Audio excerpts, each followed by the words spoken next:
Historical moment here. Better This is the fuzz. very first Hello Neighbor interview. Hello. Hello Neighbor. Hello. First question. Do I have permission to film you and post this? Absolutely. Okay, and your name is? Gregory. Gregory. All right, Gregory, I would like you to describe yourself in 5 words. Oh, geez. Man. Maybe funny. Overexcited about things, potentially. Talkative. Yappy. Can be. Carefree, I guess. Okay. I don't like talking about myself, but maybe patient. I think Okay. probably patient. I would So, agree with that. I guess. Cool. Yeah. Okay, where do you live? Tucson, Arizona. And describe your living situation. Who do you live with? Do you rent? Do you own? What's your scene? Rent. I live with a close friend of mine. Okay. She, they type of person. Okay. But we've been close friends since high school. And Nice. I'm 32 now, so Okay. that was like forever ago. That's what it feels like. But I've been living with my roommate for over maybe 10, 11 years now. In the same place? No, different spots. So, Okay. our third apartment so far. Okay. So. But you've been living in Tucson that whole time? Yep, Tucson. How has Tucson changed since you've been living here? Downtown's expanding like crazy. Okay. There's always something new downtown every time I go there. Because our first, because we both went to high school downtown. Okay. In a little charter school in the middle of downtown. Nice. Okay. And then our first apartment was actually not too far from downtown, kind of near the U of A area. Okay. So we spent a lot of years just hovering around the downtown U of A, 4th Avenue area. And we've lived out of there for some time now. But every time I come downtown, U of A or something, some new buildings popping up, skyscrapers, a lot of Wow. outside companies coming in and building up. Does that feel good to you or bad to you?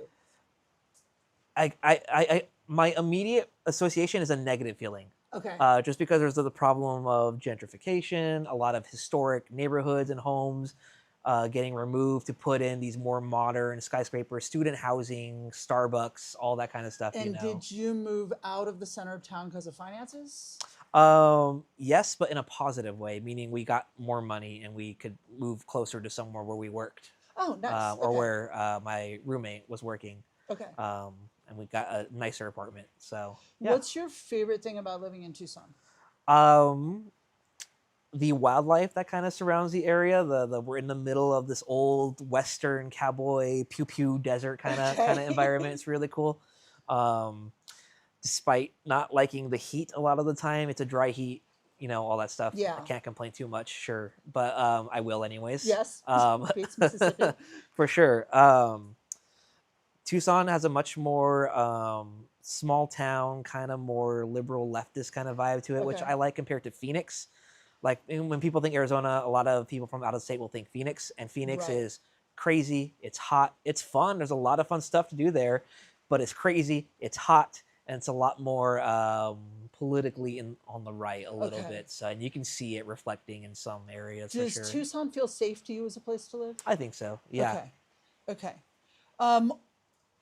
What does a good life look or feel like to you?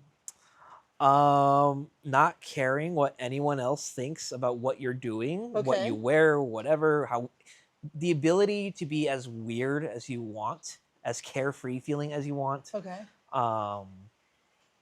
And not having to fear judgment from people or just the feeling of a good life. I think is just knowing that everything is okay as much as it can be with yourself and your situation, you know, being at peace with yourself and what you have, being grateful for what you have, and just kind of going with the flow, roll with the punches kind of thing. I think that's that kind of peace of mind. I think helps make life good, even if you're in a not so good situation, which is easier for others than some. Of course, what's your biggest challenge in your life right now? Setting realistic goals for where I'm going existentially, like what I'm doing and how I'm going to achieve those goals. Balancing that out with certain obligations like family and that kind of thing. Sometimes they don't see eye to eye, essentially. Nice. What is your favorite vegetable? I really like asparagus. I like Brussels sprouts. Asparagus. Okay. Yeah.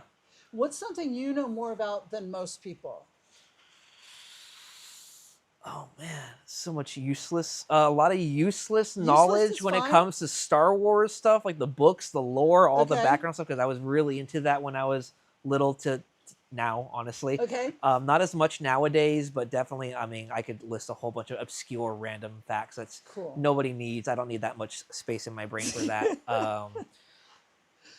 Yeah, How I guess maybe, yeah, that's kind of okay. big one. How do you spend the majority of your time?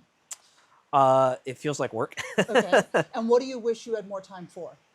Doing art, Okay. honestly. I don't draw as much as I used to. I used to do a lot of digital art, sketching. I still do. I Mm-hmm. love doing just like comedic, funny little sketches for friends. Or when I used to work at a place where I wasn't traveling around a lot in town. Um, if I had an opportunity to make a funny doodle, Right. whether it's of a coworker or of me or just something silly, I like doing that a lot. Just doing little Nice. cartoon doodles and that kind of stuff. It's fun. Cool. What do you think will happen to you personally when you die? Oh man. So that's another so I'm very atheist by Okay. default. I'm a very um science heavy person, Right. evolution, evidence-based theories, that kind of thing. That doesn't mean I'm completely closed-minded to the idea of anything beyond that. Mm-hmm. There is a part of me that, of course, who doesn't want to believe that there's something beyond? It's Right. it's a nice thought, but Right. I personally haven't seen anything to convince me otherwise of that. Okay. So in my default statement is that I think you die, and it's just like when you're asleep and unconscious, it's just, Lights out. which is kind of scary, But I you won't guess. Not know. me. I'm not that scared of it. Right. I'm really not. But there's also a part of me where at one point when I was younger, I experimented a lot with Okay. psychedelics, Yeah.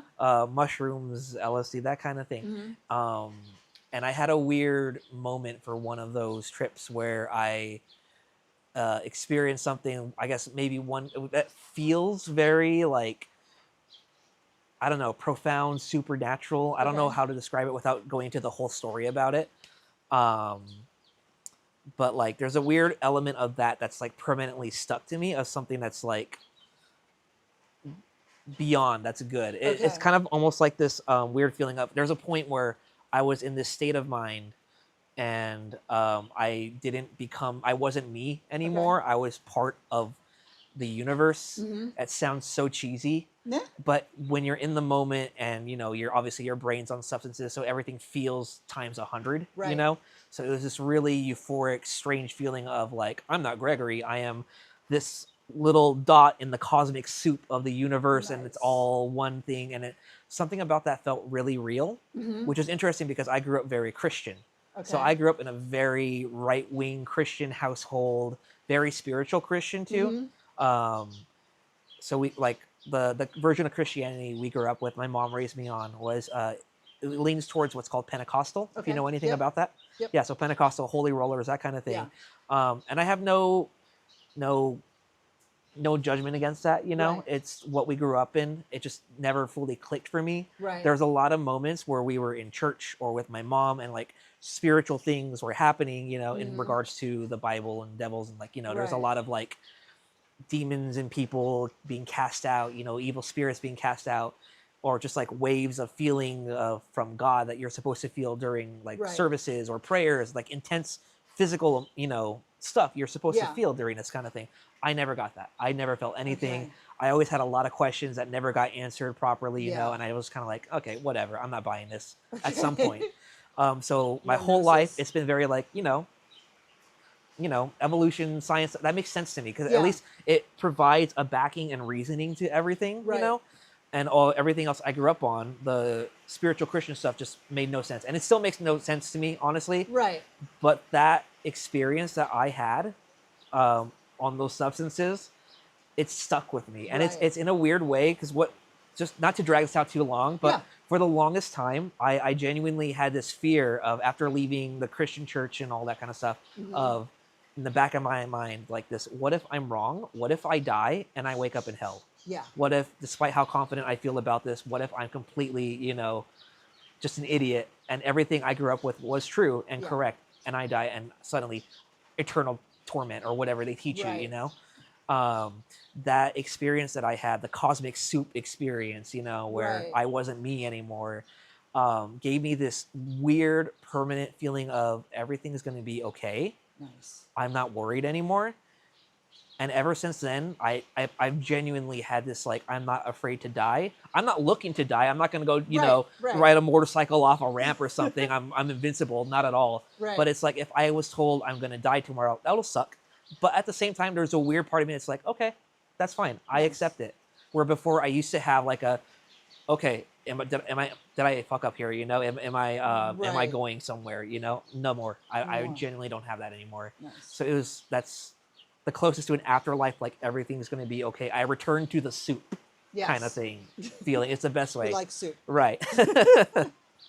Have you learned something fun recently, and where did you learn it? Learn something fun. Yeah. Or interesting, just something new.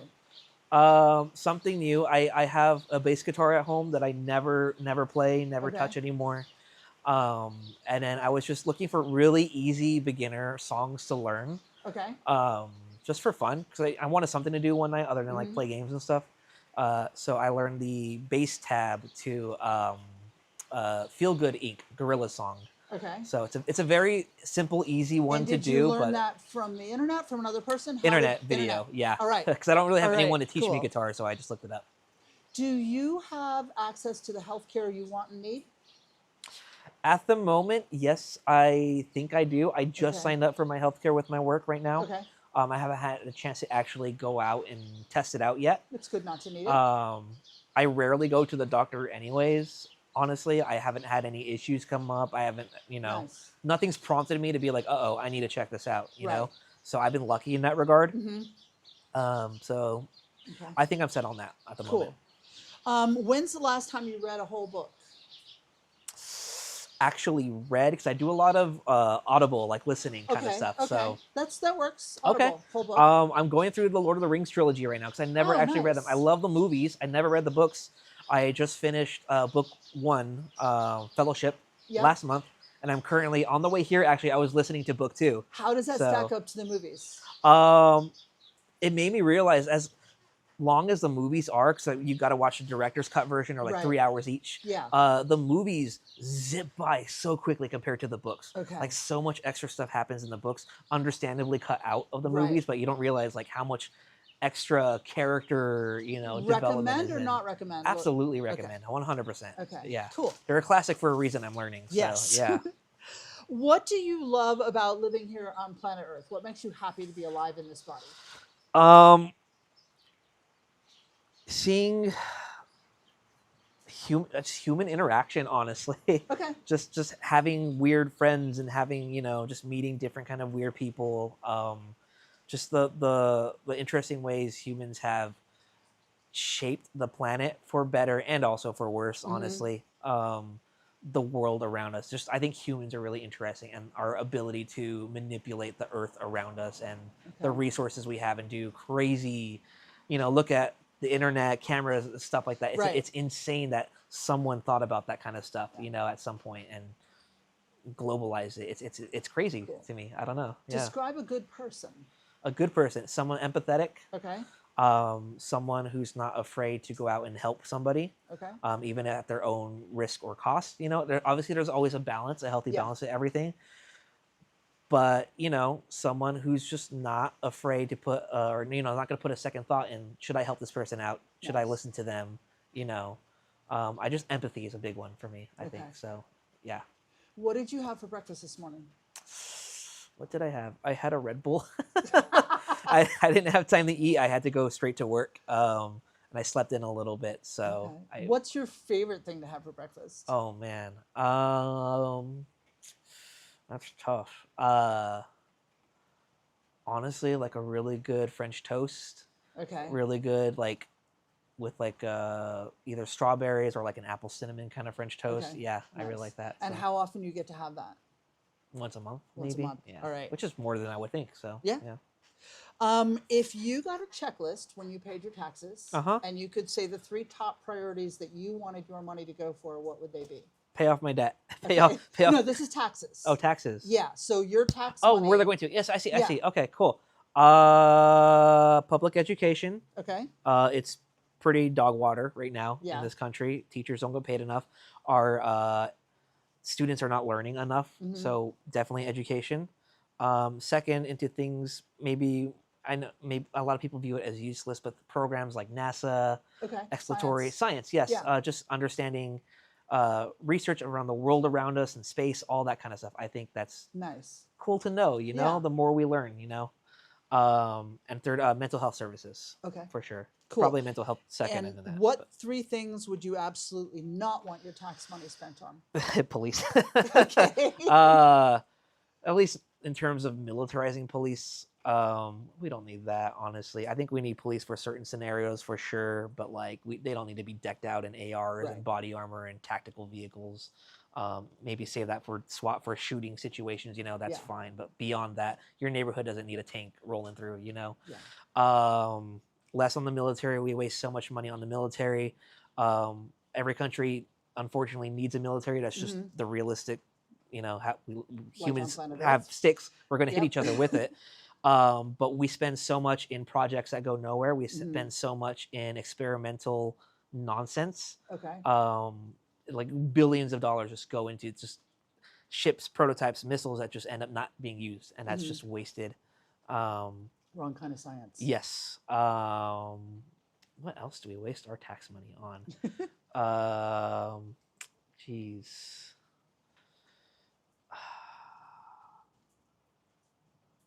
I can't immediately think of a third one, but that's clearly those two take up the bulk of my take a lot of it. Like, How many living beings are you responsible for keeping alive?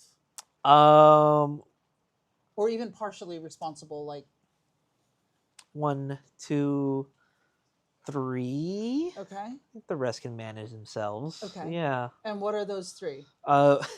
One being my roommate, just because my roommate has some disabilities and I do all like the manual lifting, driving, that kind of stuff.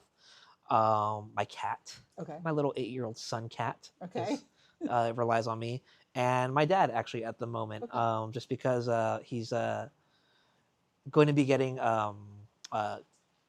major surgery, and I'm his primary caretaker, so I have to make sure he's getting all his medications, everything, all that kind of stuff. Hasn't happened yet, but that's very soon. Could happen any day now, kind of thing. So, do you feel like you're well represented by your politicians? Maybe for Tucson, probably for the overall state, not so much, honestly. I don't pay attention to too much local politics, and that's just maybe a fault of mine, honestly. In terms of the country, though,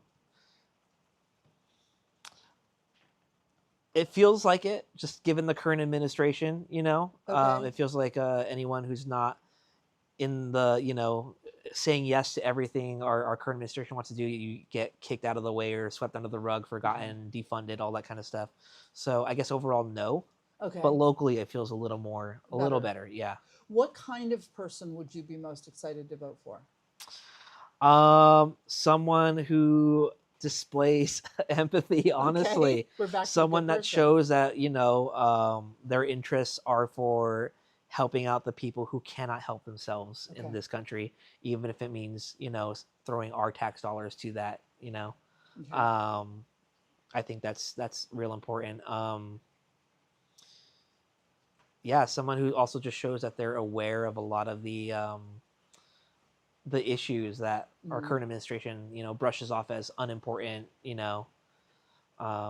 The willingness to actually hear all the voices and take them in and consider them, you know. Nice. So, is there something in your heart that you really want to do that maybe feels impossible?